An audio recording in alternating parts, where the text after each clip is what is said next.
Hello, everyone. This is Andrea, Riverbed Ambassador at the Riverside campus, and I am studying social work. Please join me as we visit with the Office of Equal Opportunity Compliance here at Austin Community College to learn more about the resources that are available to students online. Would you please introduce yourself with your name, title, and department? Yeah, thanks, Andrea. My name is Charlene Buckley, and I serve as the District Title IX Coordinator and the Director of the Office of Equal Opportunity Compliance. Nice. What does your department assist students with at ACC? Yeah, so our office has a very intentional name. It's our job to ensure that everyone at the college follows state and federal anti-discrimination laws. We help to make sure that everyone, all students, can succeed in an environment that's safe and free from any type of harassment. Our office steps in when there are actions or inactions that could be taken against a student based on race, color, national origin, gender, or disability that could impact their education. For example, if a student is being bullied or harassed because of, let's say, a transgender status, we would investigate and offer supportive measures that will allow them to continue their classes until the situation is resolved. And Andrea, you could substitute there any form of discrimination or harassment. The steps are the same, and we support students in the same way, regardless of what the issue is. Wow, that's amazing. What, if any, services do you offer students like virtually? Great question. Yeah. So students can let us know about an incident in several ways. Now, virtually, we have an online reporting form, or they could simply email us. We can provide options and help students understand their rights, but it's important to know that we always appreciate that a student could say, yes, that sounds great, I want help in that way. Or they could say, well, maybe later I would like that. Or they could say, no, I never want that, but thank you for listening.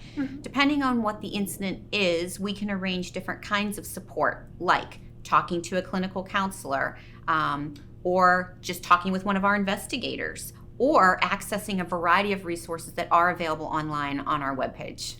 Okay, that actually brings me to my next question, and that is, what impact does your department have on students in person? Great. We can meet with students at any ACC campus, and sometimes students will pick the closest campus to their house.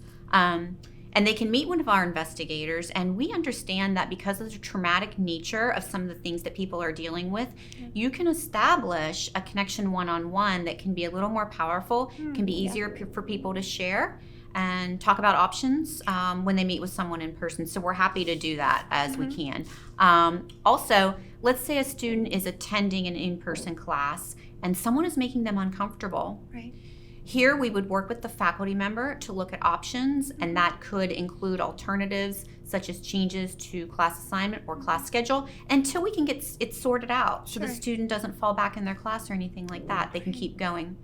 Now, for situations, Andrea, involving sexual harassment, such as stalking or interpersonal violence, for example, we can assist with police escorts. We can help students learn how to, for example, obtain a protective order and even provide connections for housing and financial assistance. We have even helped students connect with the police department to talk about what it might be like to file a police report, because many people have never done that before. Wow, that's really impactful. What is the most important thing you would like students to know about your department? Yeah, well, a couple things. I wanted to mention first the impact that we can have when students file an online report. We treat virtual reports and things that happen online in the learning environment or in real life time equally. We serve students equally both ways. So offering resources and options and allowing the student to decide what level of assistance they want, whether we're working virtually or whether we're working together, regardless of where the incident occurred. And then I'll roll into, if I can offer a couple examples to your question about the main things that we do. Doesn't matter if something happened on or off campus. Our students have complex lives. They're going to school, they may have families, they have things going on everywhere. So we're supportive even when something happens at home. It doesn't have to be on an ACC campus. Students can consult with one of our 2 full-time investigators, and they get to drive. We like to say they're in the driver's seat and they can determine what additional steps they want to have taken. Sometimes students just want to talk to one of our investigators one time. Sometimes they may want to revisit, and that's okay. We're here to support in any way that a student feels most comfortable. And the last thing I wanted to say is to refer people to our webpage, Equal Opportunity Compliance at ACC.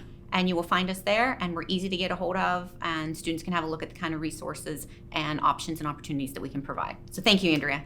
Thanks, Office of Equal Opportunity Compliance. It has been a blast getting to chat with you and learn more about the ways you help students to succeed at ACC.